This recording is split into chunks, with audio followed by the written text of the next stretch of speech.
Hello there, and a very warm welcome to Celtic Fans TV. It's Stuart, and I'm back with you as we look ahead to the Champions League in midweek. Celtic maybe getting away with it a wee bit at the weekend there, coming away with victory though, thanks to Callum McGregor taking it upon himself, as a captain should, to take one for the team and make sure that we saw the result out.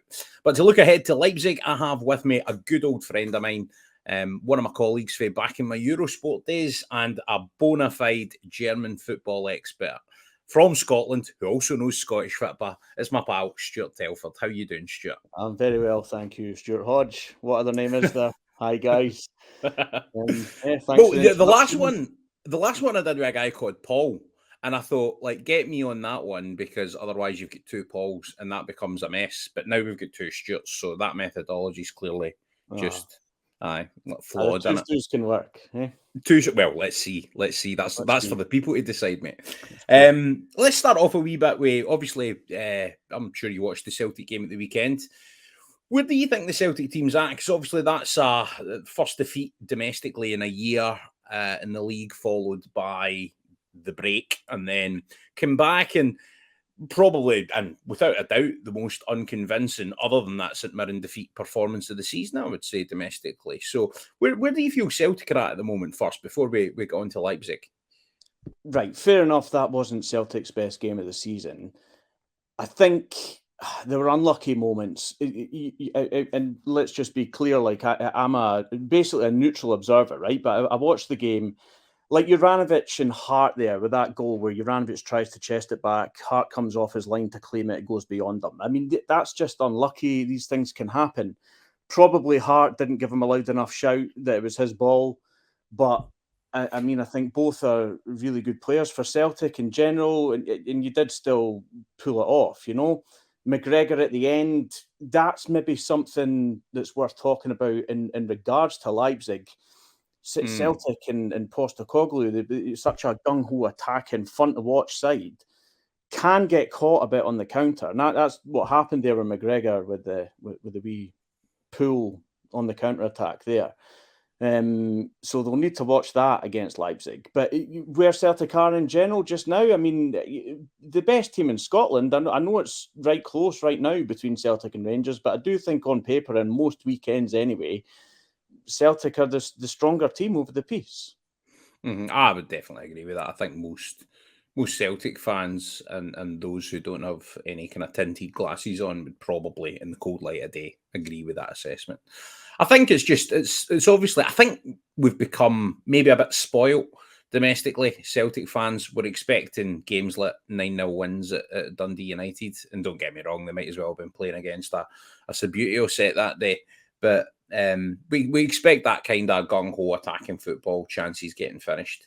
But chances getting finished is an important point, because I think if there's one thing that Celtic have definitely been guilty of in the two European games so far, it's profligacy and not taking advantage of those chances.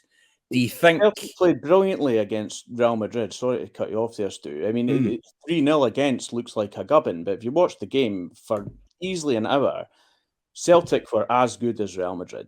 And on another Absolutely. day, if they'd put away some of those chances, it would have been a different result. I definitely agree. And I think that was what gave fans, despite the result, so much pride after it. Anyone that was there, obviously the atmosphere is always special at Celtic Park on a European night, but that was one of the top ones that I've been at anyway. And yeah, you're absolutely right. And I think that's the key thing. I mean, you're talking about it being an attacking gung-ho style, but I think the way that Celtic play in Europe now is the way that you have to play in Europe now. It needs to be a possession-based style. It needs to be a style where you've got a bit of cut and thrust and the ability to pull your opponents up and down the pitch and also exploit gaps between the lines, things like that. Celtic have all of that in their armoury right now. And that's what gives us so much confidence. And again, the Shakhtar game away, I've never seen Celtic, said this a couple of times in the channel, I've never seen Celtic dominate a game like that away from home in Europe. They absolutely bossed it for 70 minutes. And it was only after the goal that they kind of lost their composure a wee bit, and that was very much against the run of play, the Shakhtar goal, I mean. So I think you can look at the opening two games in Europe with a lot of positivity. Now, when we looked at the opening match day and Leipzig got absolutely thrashed at home to Shakhtar Donetsk, I think most of us who hadn't necessarily been watching a lot of German football or whatever were like, what? What's happening there? Mm-hmm. But maybe for the more seasoned German football observer, was that result maybe a bit less of a surprise than it might have been for the likes of me and maybe a couple of the other lads in the channel? So I suspect a lot of kind of international viewers of the Bundesliga or casual followers of it have, the lens is zoomed out and you see that Leipzig have flown up through the divisions and become a pain in the side for the perennial champions Bayern, if not outright toppling them. So that's what you see from the outside, looking at over a few seasons. But yeah, if you're following it week to week, I mean, Leipzig have had 3 managers in a year and 2 managers in a month.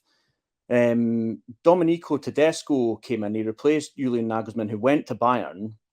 And by the way, that funnel of talent still goes towards Bayern. They signed Upamecano and Sabitzer as well, the best centre back and the best centre midfielder last season, following Nagelsmann. But anyway, Domenico Tedesco came in and replaced Nagelsmann. Now, it worked at first, and Tedesco's one of these managers. Lucien Favre's got the same thing. He's just gone to Nice, right? You get these managers that pick their best formation and the best players, but they come into a new squad and work out what the best possible team is, and then they just play it every week. And now in the modern game, you get managers that are changing their formation during a game, never mind during a season. And I think these guys like Tedesco and Favre, sort of go off on a tangent about Nice and League One, but it can go off the rails. And that's what happened with Leipzig. People worked out how to play against them, even though they had good players populating this, functional formation. And yeah, it came undone. They didn't win any of their first 4 games in the Bundesliga and got done in Europe. And they've since replaced Tedesco with Marco Rose, who was most recently the Borussia Dortmund manager, but before that at Red Bull Salzburg. So yeah, that Salzburg team played against Celtic, and I remember being shocked by how good they were, and also the style in which they played. They played with a lot of gusto. And forgive me if I'm wrong here. Am I right in saying, and obviously I know the whole Rasenball sport thing, but right, between Red Bull Salzburg and Red Bull Leipzig, there is a conduit there. And am I right in saying that Salzburg, who are traditionally obviously playing in the Austrian Bundesliga, which is the smaller league, seen as the feeder club, am I right in saying that Marco Rose upset that in terms of Salzburg actually became the better team for a short spell? Is that right? It's true. I mean, Salzburg beat Leipzig in Europe, and but I mean that can be statistical noise. In general, they've even got a feeder team in Austria called Liefering, and then Upamecano made that journey, went Liefering, and then on to Leipzig in the end. Rosa upset it in the short term, in the sense that he beat Leipzig as Salzburg manager, but he also upset it in not going directly from Salzburg to Leipzig as a manager and having that spell at Borussia Dortmund in between.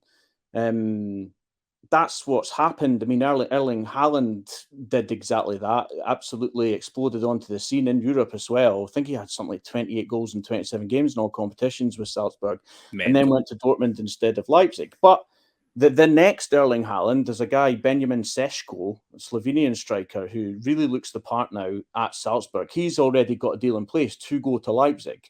So the direction of travel is pretty clear. It's Salzburg to Leipzig as a professional.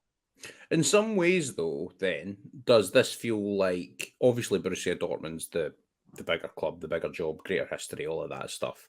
Given that it didn't quite work out for Rosa there, does this kind of feel somewhat like the natural next progression for him, given that he had that success with Salzburg to go to Leipzig? Does it feel like a good fit?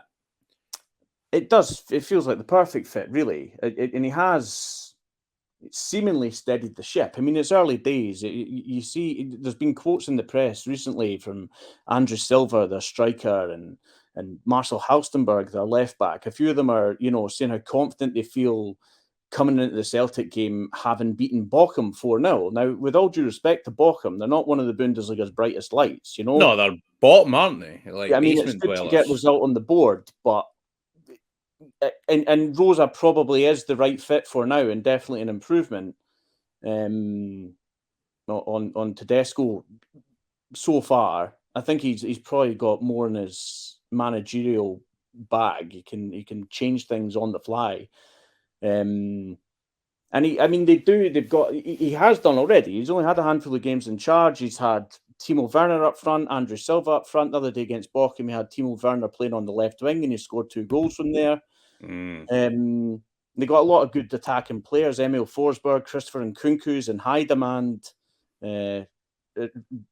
Reportedly had a medical in Frankfurt on Chelsea's behalf last year. Yeah, now this is an interesting one because Nkunku, I've heard a lot of noise about him, and I watched him against Rangers, and he missed loads of chances. Now I know strikers miss chances, and I know that there's the old argument like you've got to be there to miss it and all that kind of stuff, right? But he looked like he had intelligent movement, right? But he looked like he had all the composure of I could make a political joke here, but I won't. Right. But he looked like he lacked that killer instinct to me. And that was one thing that I mean, obviously my sample is much smaller than yours, for example. But I don't understand all this noise about someone who plays up front and doesn't have that innate ability, because that's the key thing for me. Right. So I watched that game as well against Rangers. Nkunku had the worst game I've seen him playing. He had a really off day. That's not to say he's necessarily the most clinical finisher, but he's not as bad at finishing as that Rangers game made him look. He had a really off day. Also, describing him as a striker, he has become it in recent months, about halfway through last season at Leipzig. But he came up through the PSG Youth Academy as an attack midfielder / winger, and was that for the first spell of his time at Leipzig, and was getting goals and assists from that position at Leipzig. He went up front because basically Andrew Silva didn't work out. Andrew Silva a couple of years ago was the highest scorer in the Bundesliga, not called Robert Lewandowski or Erling Haaland, when he was at Eintracht Frankfurt. And Leipzig got him, and there was a lot of excitement. It just didn't click into gear with Silva, and they ended up trying Nkunku up front. And he's continued to do it in terms of goals and assists. Whether he's playing up front, on the wing, tucked in behind a bit, it probably is fair to say that his movement and ability to move the ball along, whether he's dribbling or passing it or receiving a pass, his actions in the final third are altogether maybe stronger than just his outright finishing, right enough. But if I'm a Celtic fan, I wouldn't be counting that Rangers game as a reason not to take him seriously. Fair enough. Right, I'll look at the rest of now. I'm going off Google, right, which very professional journalistic credential there. I'm going off Google though. The formation at the weekend was Werner coming off the left and Nkunku playing behind Silva that he spoke about, and then Szoboszlai, who was playing deeper, I think, under the previous manager. He seems to have been moved up onto that right flank where his creativity can really come to the fore, because he's a player that for a long time has been very highly touted across Europe. But just looking at the team at the weekend, assuming that this is right, it seems that they're putting people in the right positions to succeed, maybe a bit more than that 3-4-3 style system was under Tedesco. It's just you've got a proper central defensive pairing in Willy Orban and Josep Guardiola. And I think with those two, Guardiola's one of those players that has been linked again with moves because he's quite young. Croatian centre back. He's been linked with big moves. And really good. So even though, I mean, maybe last season when they had Upamecano, all right, but Orban and Galassi, there's the Hungarian connection there. So it seems like that's really a strong kind of core defensively. Then Campbell's a lovely player. I think Kevin Campbell's a really, really nice, tidy midfield player. Putting him in a deeper position, and then Schlager, who I think is more defensive-minded, next to him, that seems to me like they complement each other quite well. And then you've got a really, really talented front four. I mean, I know you see Andre Silva hasn't worked out, but I mean, anybody that can score for fun in the Bundesliga at any point is a decent player. He's not scaled the heights he did at Eintracht Frankfurt. He's not. He's also not a poor striker overnight. Aye, but you've got Nkunku, Werner, him, and Szoboszlai. I mean, that's a powerful attacking armoury for a front four. It certainly is, and also Emil Forsberg into the mix as well. And Danny, is he a bit kind of veteran now, like veteran status? Because I mean, he's a bit of a legend at Leipzig, is he not? That's right, Stu. So guys like Emil Forsberg and Josef Poulsen were with Leipzig down the divisions and came up. And in Forsberg's case, I mean, at one point he was linked with a move to AC Milan and things like that, and he never went. So he definitely is a bit of a senior figure. He continues to do it on the field, but he does plenty off the field for them as well. But you're right about them having a lot of talent in the final third. And Szoboszlai, yeah, he's a left-footed player, and Szoboszlai's, you know, you get a lot of players. Aidan McGeady was really frustrating for it. He used to dribble like Ronaldo and then shoot like a Sunday League player, you know, on the edge of the box. Szoboszlai is able to ping it from the edge of the box, but he's also got the vision that he doesn't always go for goal. He'll slip somebody in that's better placed. And another one of that Hungarian connection, by the way, with Orban and Gulaci. Yeah. Putting players in the right place. So, yeah, like Timo Werner, definitely. I think part of Werner's problem at Chelsea, you know, he had a mixed spell. He admitted as much himself recently. Said he was laughing and crying at the same time, basically. Him coming in off the left, basically starting deeper, is somewhere to use his pace. It's better for Werner. He absolutely smashed things in the Bundesliga in his first spell at Leipzig. And it's because he was basically playing on the counter-attack. Ralph Hasenhüttl had them in a 4-4-2. Werner was up front back then rather than like left midfield, but he was still basically playing on the halfway line, and then the ball go over the top and he'd win that race. Now, how that operates with Celtic, actually, like we spoke about it before, I'm also an avid Scottish fantasy player, and I was frustrated with Ange dropping Anthony Ralston because he had such attacking output for Celtic. Incredible number of goals and assists for a right back. But basically, the reason Josip Juranovic is in that team ahead of Ralston is that he's good on both sides of the ball. Like, Juranovic can get forward and get involved, but that mistake against Heart aside, Juranovic is a good defender. Mate, he had Kylian Mbappe in his back pocket when Croatia played France. Like, anybody that's capable of doing that is one decent defender, man. Yeah, definitely. He's a good player. And yeah, I mean, a Croatia international at Celtic. He's a good right back.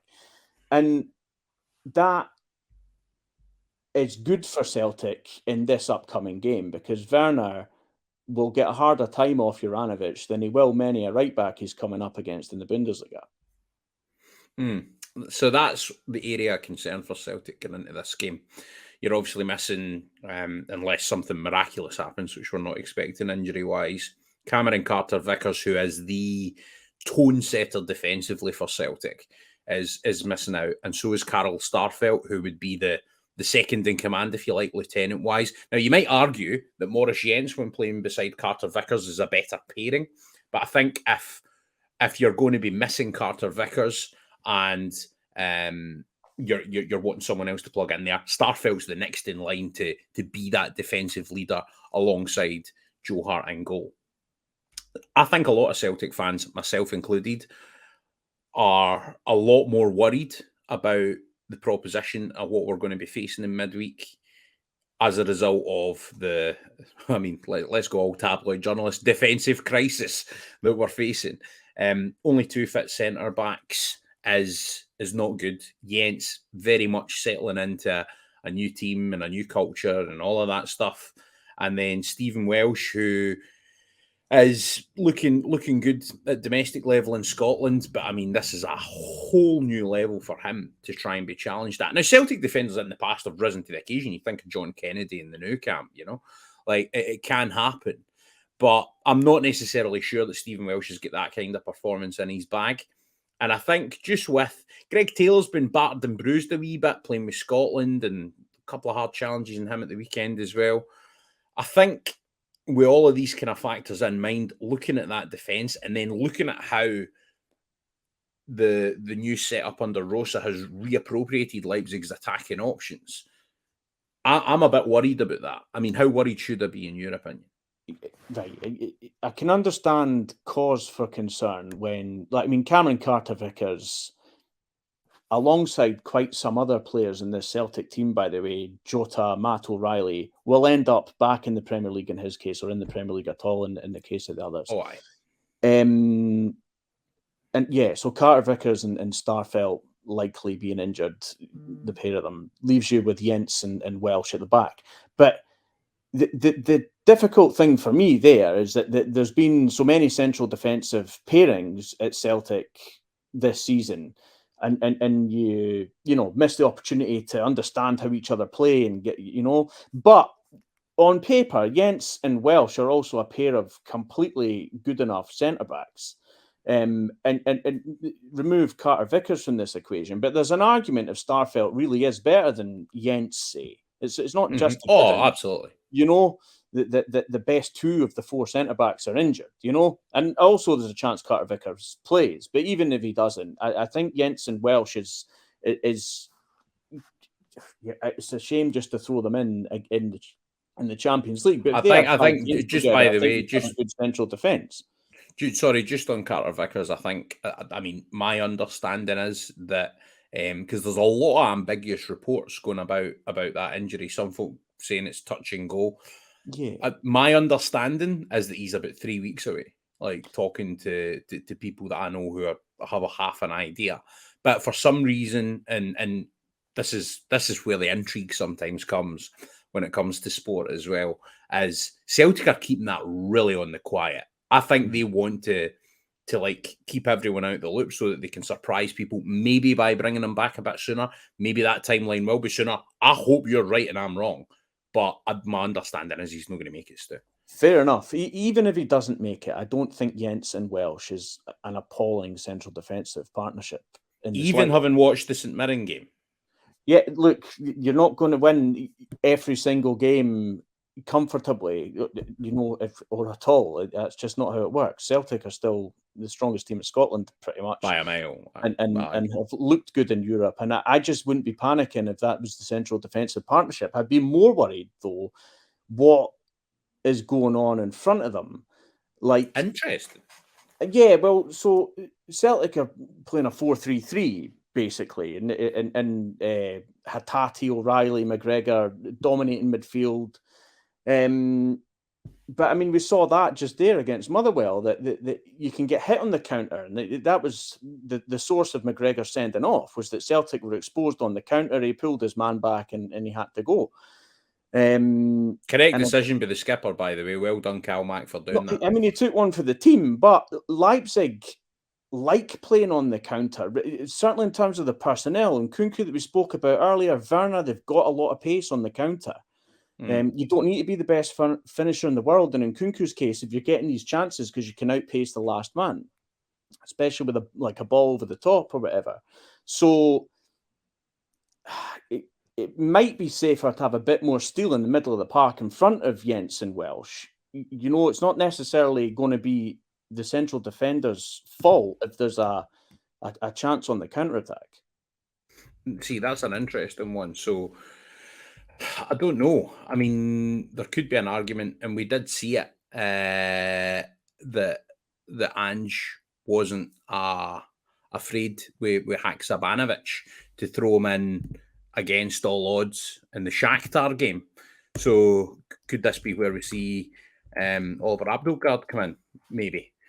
Because I'd be really interested to see Abdelgard, and this could be maybe the right type of game for him. You're suggesting, yeah, right. Tactically, if you're having a a one-off match in outer space, you might do it. But I can understand why Ange doesn't really change his team. He likes that 3, and it is a brilliant. I mean, I can't remember Celtic having a better midfield triumvirate than that, to be honest.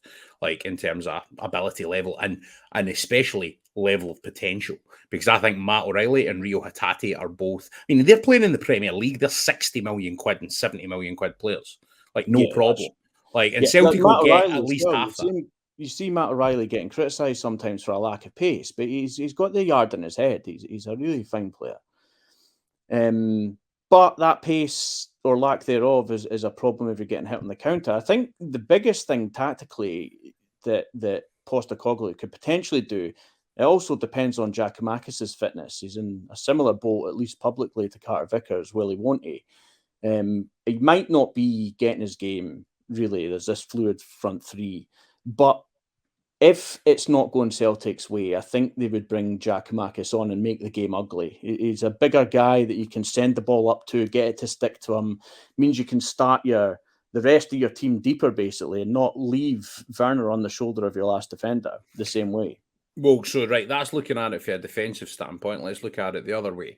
If Celtic want to hurt Leipzig, then which of the, so assuming that Giakoumakis is, because I think that is maybe a bit closer to genuinely touch and go, are they going to have more trouble defending Kyogo Furuhashi or Georgios Giakoumakis? Or a Celtic team containing which of these strikers? Or actually, let me rephrase that. In what way will they find it different? Like, so Celtic's different, because I've always said Celtic and the type of problems they cause you and the changes that Ange Postecoglou makes within a game or before a game, it's the personnel that will dictate the changes in style. The overall methodology does not change, but the personnel will give you your wrinkles in terms of the style and the way that Celtic will play. So if they play with Kyogo Furuhashi starting and then Giakoumakis coming on, which seems to me the most likely sort of circumstances, if Giakoumakis does make it, how do you think these different propositions will be able to be defended by Leipzig, and which maybe gives Celtic more of a chance? Right, so I don't want to sit here and say Giakoumakis is a better player than Kyogo Furuhashi, because he's not. Kyogo's an immense... Callum off our channel would tell you otherwise, but carry on. I mean, they're very different players, in fairness, and it's a matter of taste as well. But I'm not going to criticise Kyogo Furuhashi. But, you know, Celtic will likely start the game in a 4-3-3. And in all likelihood, I mean, what the front 3, Kyogo, Jota, Abada, something like that. Maybe Maeda. Maybe could be Maeda. Like, there'll be a fluid. All of these guys are like low centre of gravity, quick turn of pace, runners on and off the ball. Like, not a Giakoumakis classic number 9 up front. So, tactically, if they do start as expected, Celtic, they're going to try and be, like you described them against Shakhtar, trying to dominate the game, trying to play on the front foot. The difference between that and having Giakoumakis in the team for me is that if you're doing that kind of front foot football with a fluid front 3, you're more liable. And also the fullbacks at Celtic, Juranovic and Taylor in particular, almost becomes like this inverted extra midfielder. Absolutely. You know, they get into the opposition half a lot. Now, that'll suit Leipzig with these counter-attacking flying machines like Werner and Nkunku. And that's where it would be different, because if Giakoumakis is on there up top instead of or beside Kyogo Furuhashi, there's a big guy that can get the ball to stick to him. Get the team up the park. Celtic can send the ball up to him without basically dribbling it up to him. Or, you know, the team doesn't have to be as high with Giakoumakis on the pitch. And that might be the way forward against Leipzig with these flying machines up front as the game wears on.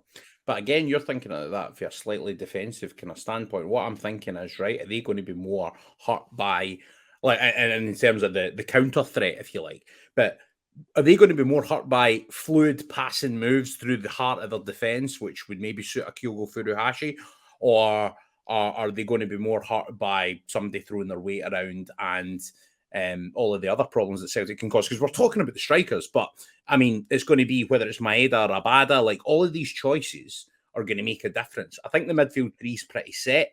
I think your choice is. I think your only choice, actually, the only question mark about the starting 11 for me is who is the other winger alongside Jota. And for me, I think I'd give Lyle Abada the nod, but that's just me. I get you. And so would I, Stu. I'll tell you why, right? So at the back, there'll be a pair of centre-backs for Leipzig, and it'll be Gvardiol and Villiers-Orban. Now, they are both big and fast, in particular Gvardiol. So, yeah, you can get in about them with quick passes and quick movement, and I don't think either of them necessarily keep Kyogo Furuhashi in the pocket. But where there is a window of opportunity for me is at Leipzig's left back, Celtic's right wing. So David Raum has gone to Leipzig, and this has been a bit of a strange one with Leipzig recently. So Angelino, a couple of seasons ago, I think what happened with that? He was the best player they had last season in the games against Rangers. Yeah, right. And 2 seasons ago, he had 6 goal involvements in the Champions League. He was a Man City player once upon a time. Yes, great set piece taker. And then when he was at Leipzig for the last couple of seasons, honestly, he's looked about the most potent left back in world football that doesn't play at the real top teams that fancy themselves winning the Champions League. But like Man City been messing around with Benjamin Mendy or Zinchenko. The last season they put Cancelo, a right-footed right back, over at left back, and he did well, fair enough. But while this has been going on, this problem area at Man City at left back, Angelino was absolutely smashing it for Leipzig. But so strange things happened this summer. Like, Angelino's been allowed to leave on loan to Hoffenheim, and at the same time, Leipzig bought Hoffenheim's left back David Raum. So I think right. So I think it's a problem off the field, probably. When Nagelsmann was still the Leipzig manager, there was one game where Leipzig put out on their Twitter that Angelino wasn't in the starting lineup, and Leipzig put out on their Twitter that he had a muscular injury. And Angelino himself publicly said no muscular injury on the Twitter, undermined the club's official line. So he's definitely it seems to be in his personality that he's not willing to do what the coach says or behave himself, maybe ideally. And that might be why, because his talent wasn't the question. That might be ultimately why Man City decided not to give him his chance. Well, why? But also, it clears up for me why he's ended up on loan at Hoffenheim, despite everything, his obvious ability, Yeah. And if I do look at, and I hope I'm not tempting fate, because I never like getting into a European game and saying, "Oh, here's where the opposition's weak," because usually that's the player that scores against you, right? But I look at the full-back areas, and even though there's talent there, because Heinrich can play out there, that Haustenberg's been there quite a lot. I've seen him with some good games. But again, my sample size is small. That's why we've got you on. But the full-back area is where I think we can get at them. So let's pick on it, right? So David Raum will probably get the start at left back. And this is a guy that got himself into the Germany squad last season off the back of his Hoffenheim form. But he's been poor at Leipzig so far. Out of position regularly, and if you've got a pacey winger like Lyle Abada out there in the space behind him, I think that's a real area that Celtic can hurt Leipzig. What do you mean out of position? Just out of interest. So Raum loves getting forward. He wants to get up that wing, get the ball into the box. That's what his game's about. In like a 3-4-3 or a 3-5-2. If he's got 3 centre backs behind him and not 2, you get away with it. There's a liberty that you're afforded, yeah. Yeah, but Leipzig now are playing 4 at the back, and if he is the one that gets the nod at left back and continues to get forward, there's going to be space in there for a guy like Abada. You mentioned Haustenberg. He is also a possibility as a left back, and he's a bit more cautious than David Raum, but Abada has him for pace anyway. So even if he joins in the attack a bit, if he just steps into midfield rather than trying to fly up the wing, there's still space for a guy like that. Or Jota if he's over there to capitalise. What about on the right-hand side for their defence? Because Jota in particular, I think he's the key player. Normally, everyone looks to him because he's skill and he's flair and all of that stuff. And I always think it's like the rest of the team needs to work for it to work for him, and to some extent, obviously, can provide match-winning moments and moments of brilliance that win you the game. But I think that the rest of the team needs to be doing its job as well. But actually, I'm going into this game and I'm thinking Jota's the man. Like if we can win the midfield battle and Jota can get at his man, that for me could be the difference. Because you saw it where he had a couple of brilliant runs, just ball carrying. Like, to be honest, that I can't remember Celtic having a player that could carry the ball like Jota and at the top table in Europe. Like, he had a couple of brilliant runs against Shakhtar. And I think one of them, he was just tired at the end of it. And the other one, he just kind of maybe could have pulled the trigger a bit earlier. But I think that ball carrying ability is going to be huge. And obviously, assuming that he starts on the left, which is like, I would put 99.9% likelihood on. What about the right-hand side of their defence? What are you looking at there in terms of proposition, and can Jota win that individual battle? So Leipzig at right back are slightly stronger than at left back. At left back, you've got Raum, a misfiring winger wannabe, basically, and Halstenberg, who's, with all due respect, a bread and butter left back. At right back, they've got Mohamed Simakan, who he kind of was a centre back by trade, but he's a powerful, quick turn of pace right back and can do a good job out there. Or Benjamin Henrichs, who you mentioned as well. He's a different kind of player. He's more Raum-esque in terms of trying to get forward from that spot. Stylistically, those two are different. If Rosa and Leipzig respect Jota's threat enough, I think Simakan will get the nod over Henrichs, because Henrichs, he played at the weekend. Simakan, he did. You know, and that would maybe hint at Henrichs getting the nod. And as from a Celtic point of view, you would hope Henrichs does get the nod, and he gets forward, and there's space for Jota to get in behind him the way there would be a bad in behind Raum on the other side. So you actually think, as Halstenberg started at the weekend as well, you think the fullback might have been the positions that he was resting against Bochum, who had like 1 point all season, obviously, in the Bundesliga. So that might have been the area he was resting people, you think? It could be, but like if you're then going to play both Raum and Henrichs with 4 at the back in the Champions League against the Celtic side who Leipzig maybe do respect, that, you know, Andrew Silva and Marcel Halstenberg before the game have made kind of respectful noises about the opponents they're going to have. If you're going to play 2 attacking fullbacks in a 4-man defence, I mean, look what it's done for Liverpool at the start of this season. It might be too big a risk. I think if Henrichs plays on the right, Halstenberg would get the nod on the left, and I think if Raum plays on the left, Simakan would get the nod on the right, so that they can balance. Yeah, exactly. Not both fullbacks bombing forward at once. But that doesn't mean Jota. I mean, he can also switch flanks to whichever flank has the more attacking fullback. You know. Mm-hmm. No, that's very true. You spoke about respect there. That's an interesting thing. Do you think, because you cover not just the German league, French league, you have your fingers in a lot of European football pies, my man. Do you think there's a renewed or a refound, reinvigorated, or even perhaps newfound in terms of stylistically the way that Celtic are playing respect on the continent for the work that Celtic are doing? And how much noise is Ange Postecoglou's work at the club, do you think, making across Europe on a wider scale?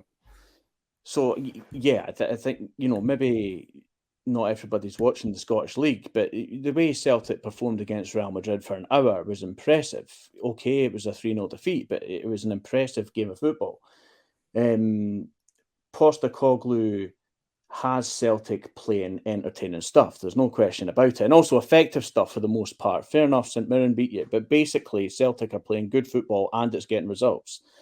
And it's clearly attracting interest from like south of the border. So when Graham Potter went to Chelsea from Brighton, Postecoglou's name was one linked with that managerial post that went to De Zerbi, the Italian. Since then, I mean, Liverpool, and talking about them playing 2 gung-ho fullbacks and a 4 at the back, Liverpool have got off to their worst ever Premier League start under Jurgen Klopp this season. And Juranovic's name has also been linked with being potentially Klopp's successor at Liverpool. Whether it's true or not, in either case, it tells you the regard he's held in. I remember when he first came, my dad's partner was a Celtic season ticket holder. And when Postecoglou first came in, I did a wee swat on him just on the internet. You know, I'm not going to pretend I knew his Australian and Japanese. I think we all know. Yeah, his Australian and Japanese career before. But, you know, I had a wee swat on him because she was like, who's that? And why didn't we get Gordon Strachan to at least advise him and stuff like this? So, but, you know, you could see that he's won everything that's been in front of him before. And he's continued to do so. Now he's come to Celtic, and I think that he's now getting linked with Brighton and then even Liverpool. It tells you the regard he's held in beyond Scotland. I think that's the key thing, and I think it's because of the style as much and the efficacy of it. Because let's face it, Brendan Rodgers, and don't get me wrong, there was a bit of baggage with him, obviously having come from Liverpool. He left Celtic in his kind of fly-by-night way, went to Leicester, right? Who, all right, they won the Premier League in that brilliant, like, sort of Hollywood script season. But Leicester. My opinion is that when Ange Postecoglou leaves Celtic, it will be for one of the juggernauts of the European and the global game. I don't think his next step is to a Brighton or a Leicester or a club like that. And I think he knows that. And I think the thing is, and this is why it was great to see during the international break that he went back to Australia and basically just refuted all the noise. Just said, look, I'm going to go for it. I'm at a great football club, you know, 60,000 people. They live the club. It's the most important part of their lives. And everything he's saying is just resonating with every Celtic fan listening to it. But it's so refreshing to hear someone that is not just blinded by the bright lights of the Premier League or all that kind of nonsense. He knows what this football club is. And he's a guy, he's 57 years old. He's seen more of the global game than the vast majority of us ever will do. He recognises how special a football club he's at. And the only step for him to next take is to go to one of the absolute top clubs that has a chance of winning the Champions League. And I think when he does go, I think we get another, like this season and maybe one more out of him. And I think at that, we go, thank you. You know, it's like, thank you for giving us what you've given us. And then if he does eventually then make the step on to a club like that, and I think he recognises as well that that is the only one that would be progressive for him. Going to a Midland Premier League club, I mean, what's the point in that? Because that's a division that's fragmented into three: the relegation fighters, the middle of the road, and those that are competing for the top six. Right? I hope you're right. I hope you're right, Stu. I genuinely believe that is the way that he thinks. Look, he certainly gets it. Like that interview you're talking about, and he was describing the Celtic support as being like more like a family, like not necessarily for himself, but the fans treat that football club like an extension of their family, and he was really effusive about what he's experiencing at Celtic just now. He gets it, mate. He does, and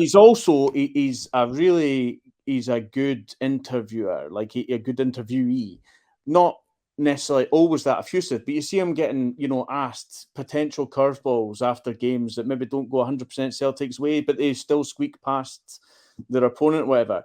And the way he just diffuses them by like almost laughing at them and getting them to laugh at themselves for asking some injury question when you've scored 2 screamers or whatever. I think he's got a really good manner that way. And clearly, if you're combining results with a fun style to watch, it's exciting for Celtic fans, clearly. I hope for your sake that what you said you're right on, but I'm not 100% convinced that you are. So like Brendan Rodgers, like the only planet on which Leicester are a bigger club than Celtic is one where England basically has the Super League with all the money in it and can afford to attract a guy like Brendan Rodgers from Celtic to Leicester. But unfortunately, this is the world we live in. Ryan Christie, Scotland International, winning the league, top one of the better Celtic players went to Bournemouth in the Championship. So fair enough, you've got promotion, mid-table relegation in the top flight. But Ryan Christie gambled on Bournemouth getting promoted. It worked for him, and he's now a Premier League player. But he's, obviously earning a lot more money by virtue of being there. So I hope Postecoglou isn't going to do a Rodgers or a Christie and go to a team maybe not yet befitting of what looks to be his ability. But would I bet against it? Bet the house against it? I don't think I would. No, well, I'm pretty sure, mate. Like, I'm genuinely pretty sure that Ange will know what the next step is. And also, right, and I don't want to focus too much on Ange Postecoglou's departure, because that's not the purpose of this podcast, but just to bookend it, Yokohama, part of the City Football Group. So there's a real link there. But Liverpool, Man City, if he goes, fair. I mean, I wouldn't like it to be Man City, just because that's like obviously a money. There's also no rush, is there? I mean, no. Going quite yet at Man City. Klopp probably isn't going quite yet at Liverpool, even though it's been a poor start.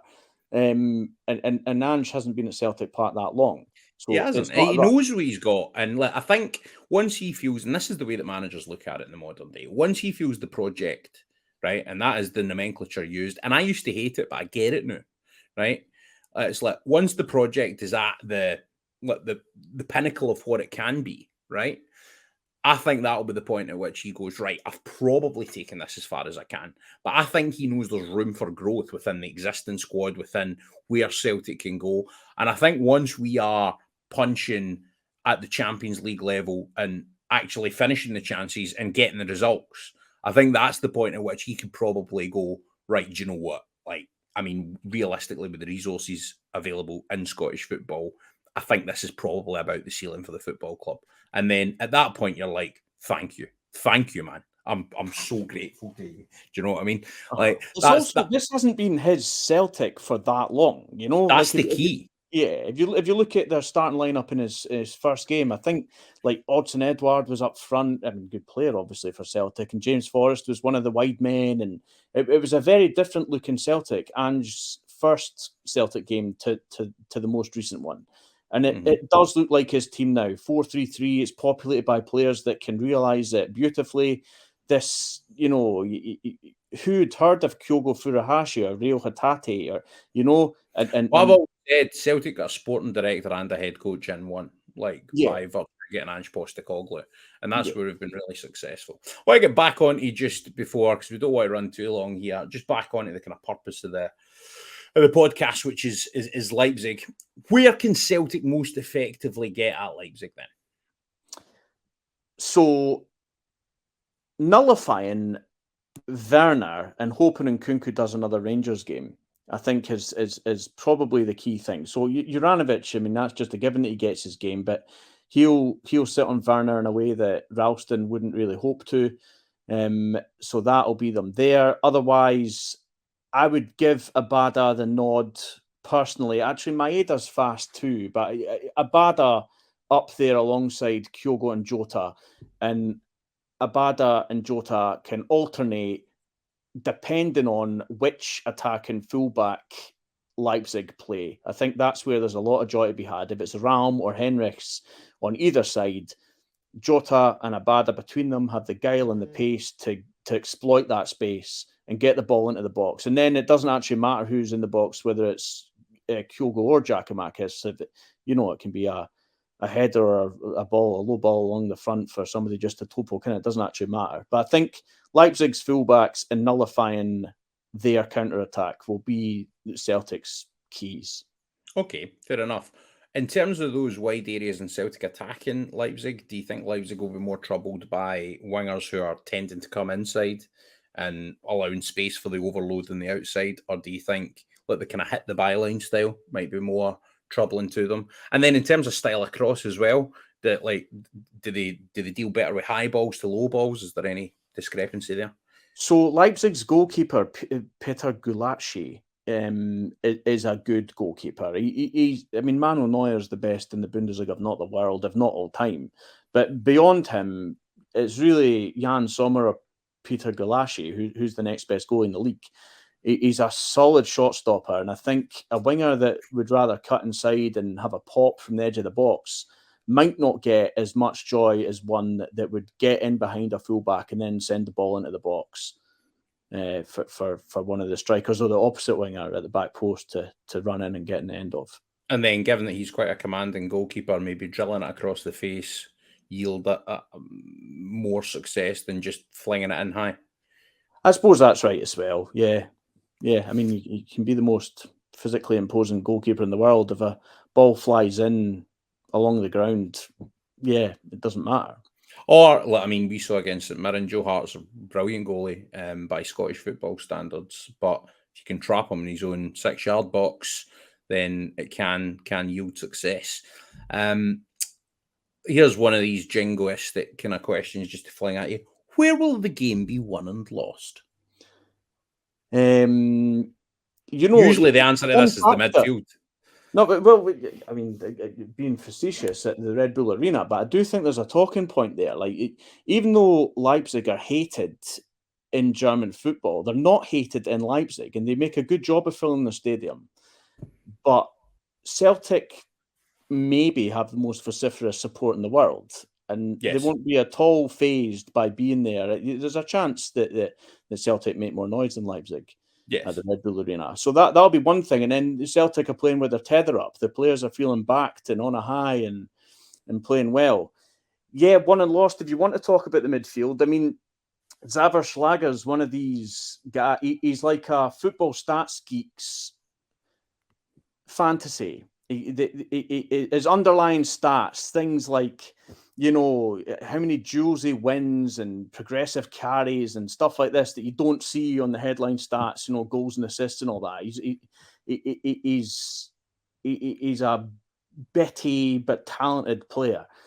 It's not entirely sure what Leipzig's first choice central midfield is under Marco Rosa. That's the thing.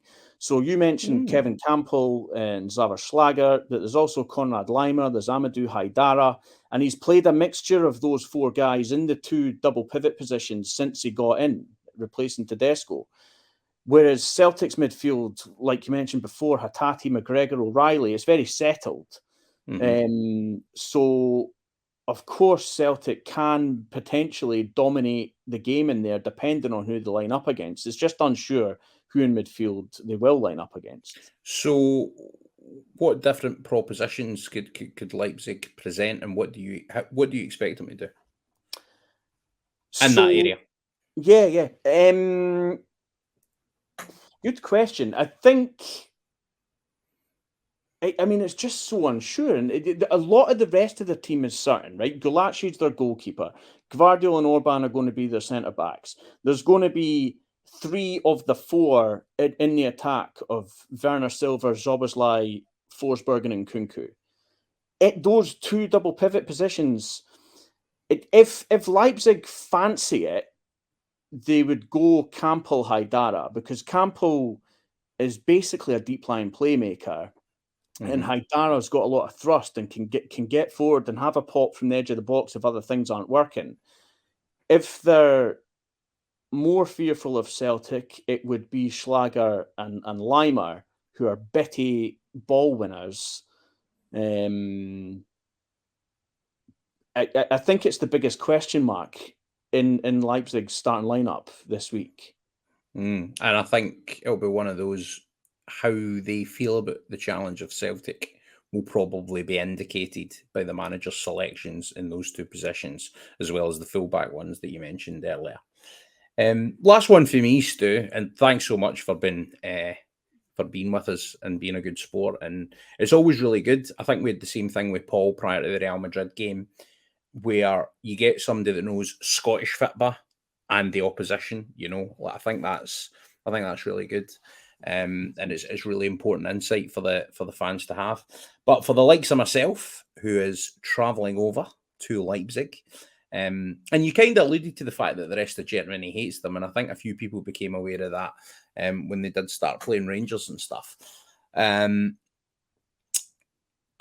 What can we expect in terms of when we go over there? So I'm personally, my journey will be via Berlin. I'm actually going over on Monday because I've never been to Berlin. I want to see it. And I think after this, I'll get you to give me a few tips or kind of bits to go and stuff like that. Because obviously, Germany, having lived there quite a while as well. But what can Celtic fans expect from the German people, from Leipzig as a city, from the transport infrastructure, like all of these things? What's the trip going to be like? And any advice have you got for us? Right, sure, Stu. I'll do my best. Right, so I've lived in Scotland, obviously, where I'm from, the US, Spain, France, and Germany over my many years, as my hairline might allude to. But even though they speak the same language in the US or whatever, the place I've found the least culture shock has been Germany. Interesting. So, like, when you get there, you'll find plenty of people that speak English, plenty of people that'll like a beer watching the game, and the culture around that's calmer. Like in Scotland, you're not allowed to drink at the stadium, and you'll find a lot of people that are mad about their football. Also in Leipzig in particular, in contrast to this kind of club that are Red Bull backed and stuff, Leipzig's quite a liberal city, and some commentators would describe it as like the new Berlin. And what they mean by that is Berlin was like always a place where previously, like, you could afford your rent, and life was set up in a way that hadn't been completely corrupted by like right-wing politicians as you might see closer to home in recent years. So, I mean, I've got a former boss actually that moved to Leipzig precisely because he thought he could find there what he would have found in Berlin 10 years ago. So, you'll get like quite a beautiful city populated by football fans who are relieved to have a top flight team again. So there used to be a team, VfB Leipzig, that played there. And Leipzig's story, I mean, Rasenballsport, the reason they're called RB Leipzig is because you're not allowed really to put a sponsor on your team name in the Bundesliga. So they can't be Red Bull Leipzig the way Salzburg or Red Bull Salzburg. So they're RB Leipzig, and it's a made-up word. Rasenballsport means lawn ball sports, and it's just, nobody says that. It's a made-up thing. So makes me think of like Crown Green Bowls, man. Like, just it's unbelievable. They should have a bowls club, definitely. Rasenballsport. But anyway, in contrast to that,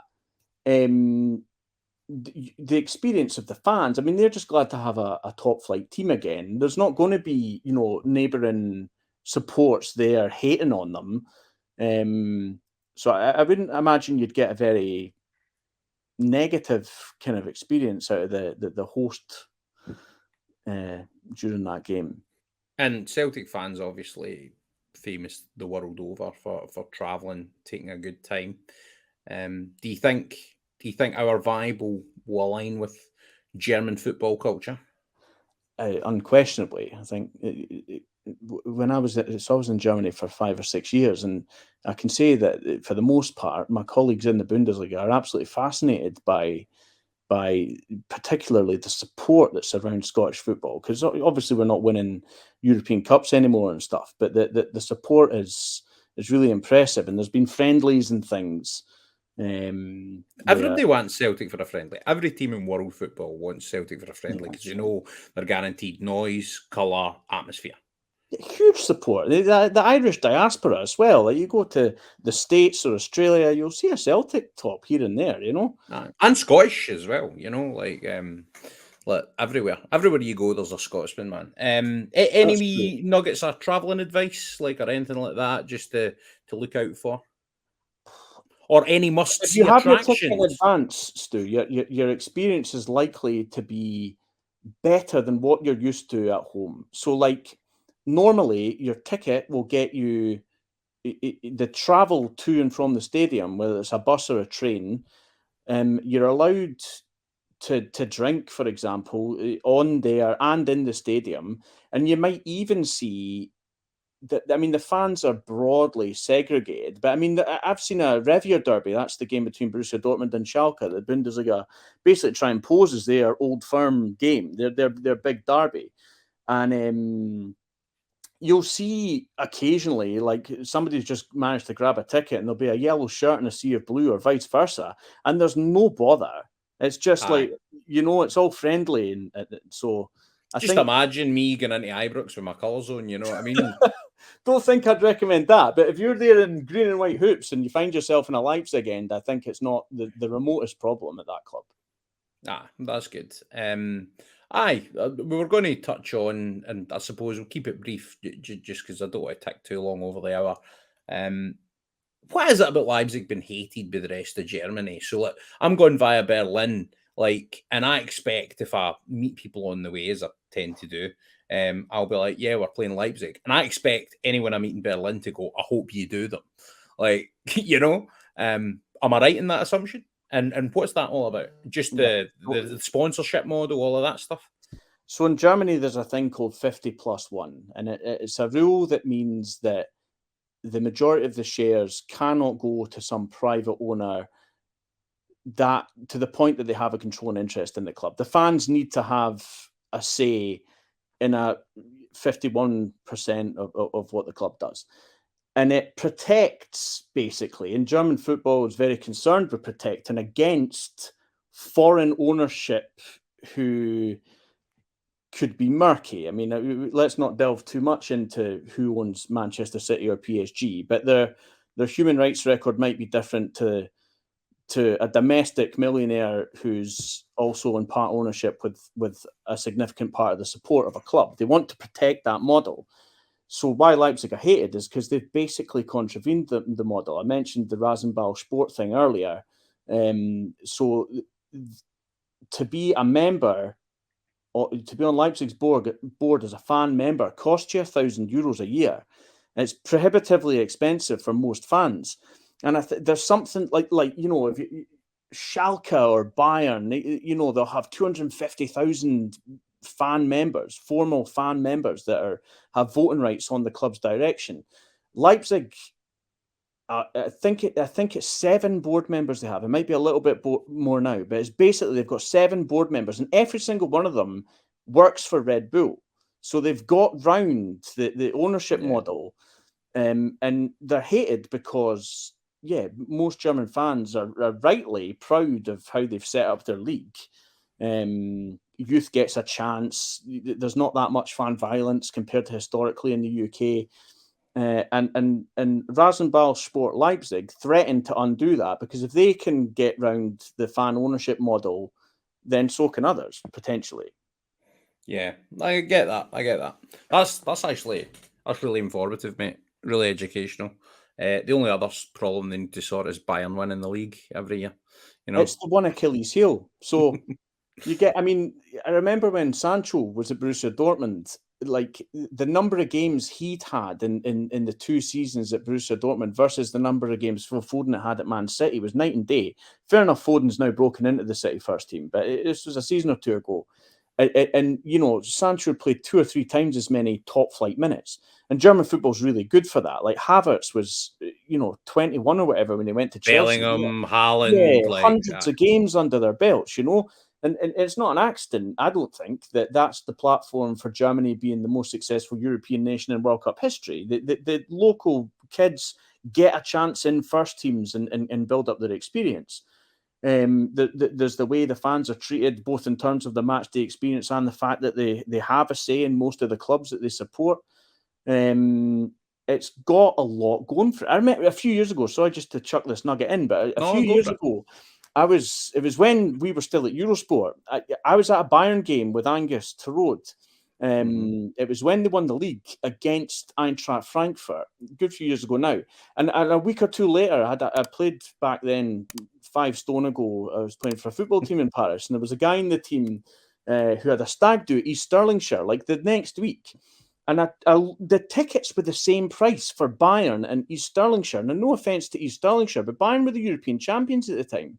So the way football's structured in Germany is admirable. And the single Achilles heel is that it needs a new champion, because it is getting boring watching Bayern win it again and again and again. Aye, and the fact that I don't know the finances behind it, but Borussia Dortmund, obviously, you would say kind of the second team in Germany in terms of size and scope, and they just buy their best players as soon as it happened with Goods, it happened with Lewandowski, you know, like I think that's the key thing. But you're right, 15 quid a ticket for a Champions League game, mental, like Phenomenal. absolutely mental, and it's Phenomenal. great. Can't wait for the trip, mate. Really good to catch up with yourself as well. And You too. for any Celtic fans that are going, I hope you enjoy it. Hopefully, meet a few of you along the way. It's been one of the really nice things about doing this channel this season's been the chance to meet plenty of new Celtic fans and stuff. And we'll obviously have a wide content offering during our time there.